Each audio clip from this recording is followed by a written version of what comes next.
The Good Reading Podcast is brought to you by LuxuryRead, the monthly book subscription that pairs a new release book with a pampering gift delivered to your door.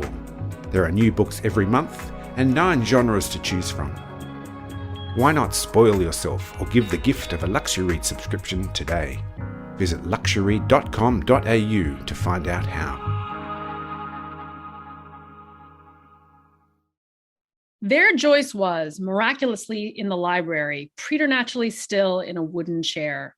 His long legs were crossed and his large hands drooped from arms draped on the chair. Sylvia wondered if he'd ever played piano with those fingers, 2 of which had rings on them on both hands. His head was almost perfectly egg-shaped, and he was looking out the window at a leafy tree with 2 twittering goldfinches, as if they contained the meaning of life. Ignoring her nervous heartbeat, she stood just to the side of the window, cleared her throat, and said, "I understand you're the great James Joyce?"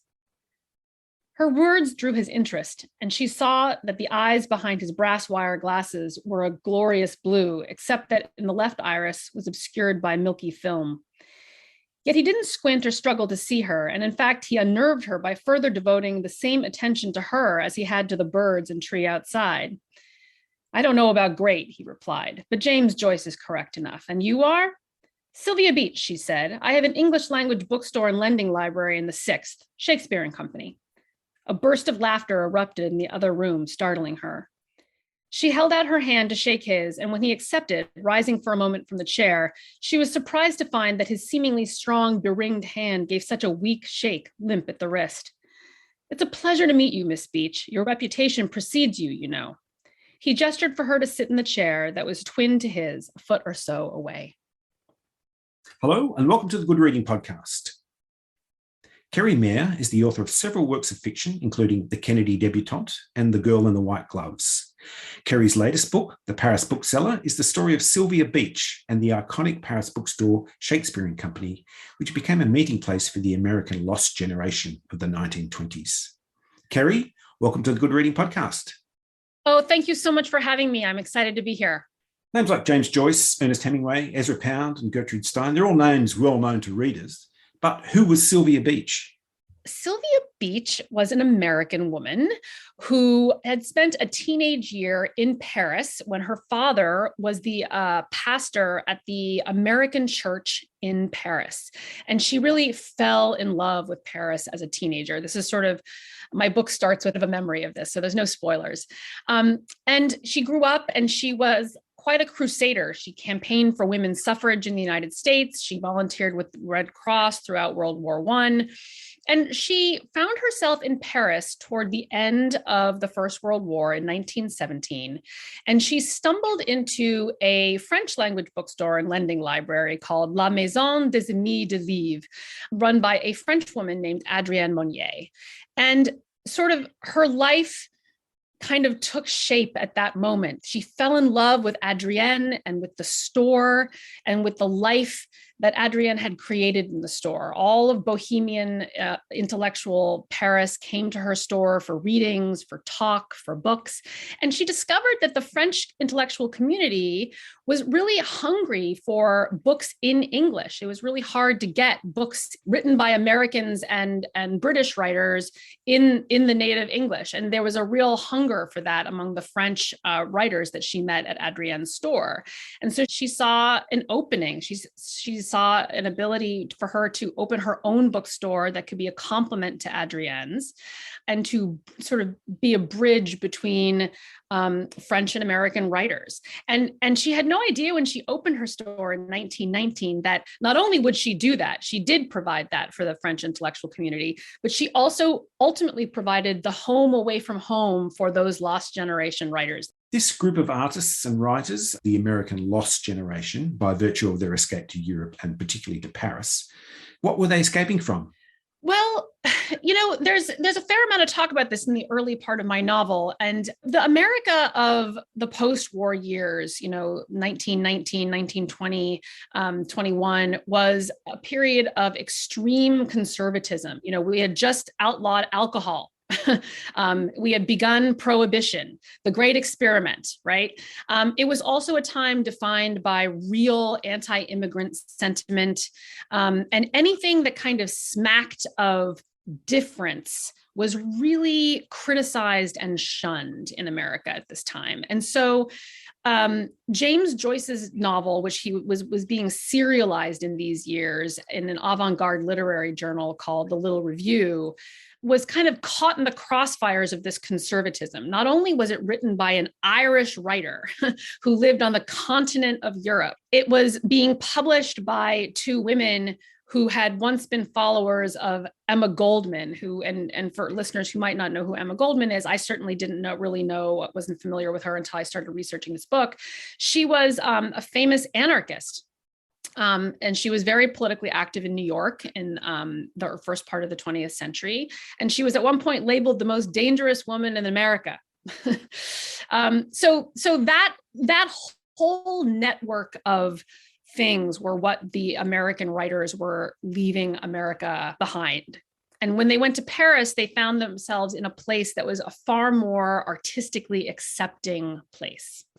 It was apparent to me that you are something of a Francophile, but just how much of a Francophile are you? You know, I would not call myself a Francophile. So I'm flattered that the book conveyed that. And you know, it's funny because actually my last book was about Grace Kelly, who lived most of her, adult life in Monaco, which is in some ways very connected to France. I of course, absolutely love all things Paris and love everything that I know about France and Franco-American relations. I've always been very interested in that. The core of what drew me to this story was really the lost generation piece. Like I've always been entranced by this generation of American writers who went to Paris, this, one of the most beautiful places in the world. I think we can all agree, and really transformed literature. In a work of biographical fiction, which this is, what are the challenges in writing historical fiction where we already know the outcome? How do you maintain narrative tension throughout the book? It is a challenge, and I've had to do, this is my third book, doing that. With Sylvia's story, I actually felt more confident that more readers would not know how her story ended. But it's a challenge, right? Like, so, and if you sort of fess up in your mind to the fact that most readers are either going to know the story or Google the story halfway through and figure out how it ends, really you have to make the journey worth their while, right? So I hope that the journey that we take with Sylvia to opening Shakespeare and Company and what it really felt like to do that, what was it really like for her the day that young Ernest Hemingway, who was nobody in 1921. No, he was just a journalist with the Toronto Star. What was that like? And so I just found myself asking those questions over and over and over again. What would this have been really like? And the answers, I figured that if the answers were exciting to me, they could be exciting to readers too. Obviously, a lot of research has gone into this book, but I wondered, when do you stop researching and start writing? Really, the answer to this question for me lies in the research. So, when I approached this subject, years ago, I had already read Sylvia Beach's own memoir. I had read it as an undergrad in college, who was, like I said, obsessed with the 1920s and the lost generation. But of course, when I got the green light to write this book, I reread her memoir cover to cover very carefully with a pencil in hand. And I also read, numerous other fiction and nonfiction from and about this time period. And I think it's the research in historical fiction that really show you where those points of narrative tension are going to be. Because as a reader, of course, I knew how the story was going to end, but I could feel where my heart would get going faster in the course of learning what happened, like how it actually unfolded. And the narrative arc of her not just opening Shakespeare and Company, but publishing James Joyce's novel Ulysses, I found to be just fraught with tension from the get-go. Here are two friends who decide to go into business together. We already have conflict at the ready, right? And we know that James Joyce is a very different kind of person from Sylvia Beach. And so those are very human tensions that I think, even though we're talking about a great literary genius, he's also altogether very human. This period of creative endeavour is something of a golden age for writing and publishing. How do you temper the glow that radiates from this time in history? And is there a danger of over-romanticising the era and the players? So for this book, more than any of my others, that is the hardest question to answer because I'm writing about writers who wrote their whole lives and have left behind enormous bodies of very important work. And because they were so important, many biographers and academics and others have written about them. I literally could have only researched this book for a decade and not written a word of my own. And so I had to be pretty strict with myself about how much research I was going to do. And one of my first sort of rules for myself was, well, this is really from Sylvia's point of view. I'm writing in third person, but it's definitely from Sylvia's point of view. And although I want the other characters to leap off the page and be real and three-dimensional, they're still being seen from her point of view. So really reading as much as I could from her voice and perspective became very important to me. The other thing that became really important to me was really learning the machinations of the legal system that Ulysses had to grind through in the 20s and then later again in the 30s. So there was a lot of learning I really needed to do.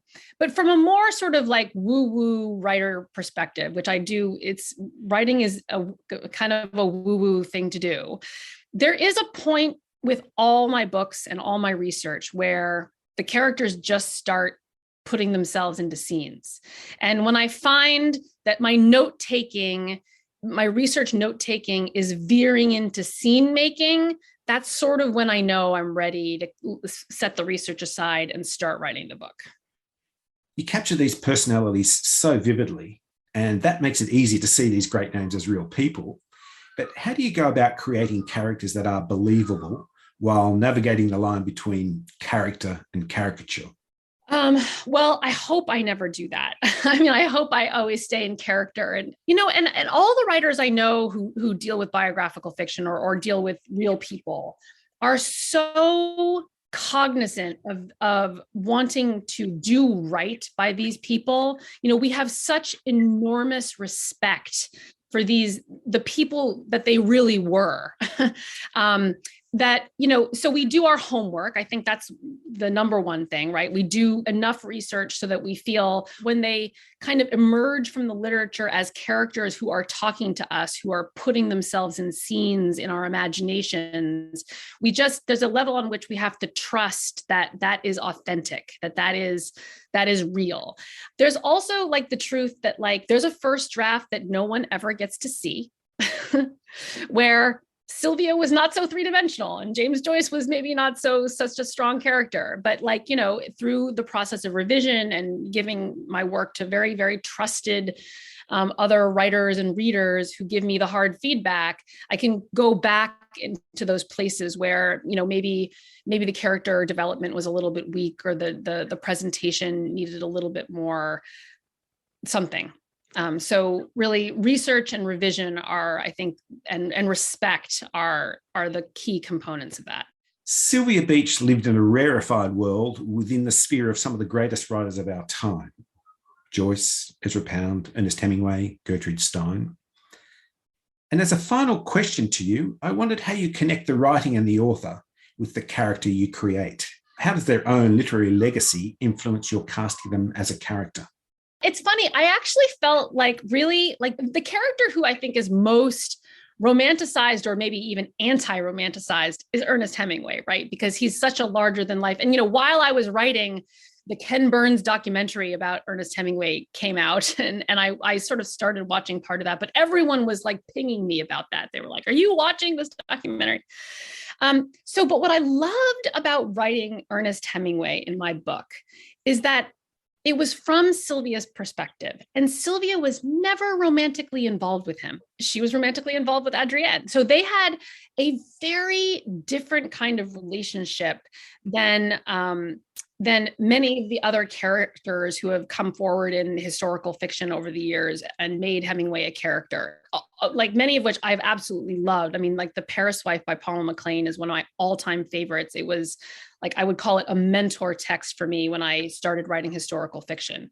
So part of the answer to the question is asking myself, well, what do I have to say about any of these people that's new and different? And I think that keeps it on the right track. You know, what really came to my mind as you were asking that question is that because I'm a writer myself, and I have so many very good writer friends who I depend on for, and we mutually depend on each other for advice and manuscript critiques and all the rest of this, I have this very deep understanding that writers are just people. James Joyce was a person. And Sylvia Beach was a person, Adrienne was a person. They were all people. They led very human lives, even though they were being hailed as geniuses and visionaries and all the things. When Monday morning at 10 a.m. rolled around and Sylvia Beach opened the doors of Shakespeare and Company, James Joyce was just a customer and a friend and someone who was hungover. Probably. When you do the research and you are reminded of those truths, right? I think it becomes a little bit easier to write about people like this. And I will also say this. I'm glad this is my third historical novel. My first historical novel was about the Kennedy family. So I already had to kind of break through this barrier in my mind. Like, oh my gosh, am I really going to put words in the mouth of a young John F. Kennedy? It's like, well, yes, I am. This is something that historical writers talk about amongst ourselves a lot. And, Hilary Mantel, who wrote the Wolf Hall books, did this amazing series of lectures for the BBC that I read. And, one of the things that she says, historical fiction, I'm paraphrasing here. Historical fiction is not a photographic representation. It is more like a painting with the brushstrokes left in. It's really an interpretation. And I've really had to embrace that idea on a deep level. My Paris Bookseller, my James Joyce, my Sylvia Beach, my Ernest Hemingway are not the same as what another writer would write. And that's okay. They are my interpretations. And then readers who read then interpret things a step further. There's sort of concentric circles of interpretation. It's a really intriguing book, Kerri, and I want to thank you for joining me on the Good Reading Podcast. Thank you so much for having me. It was a great time talking to you. I've been talking to Kerri Maher about her latest book, The Paris Bookseller. It's published by Hachette and is available at goodreadingmagazine.com.au. My name's Greg Dobbs, and thanks for listening. This Good Reading Podcast was brought to you by LuxuryRead. Why not spoil yourself or give the gift of a LuxuryRead subscription today? Visit luxuryread.com.au to find out how.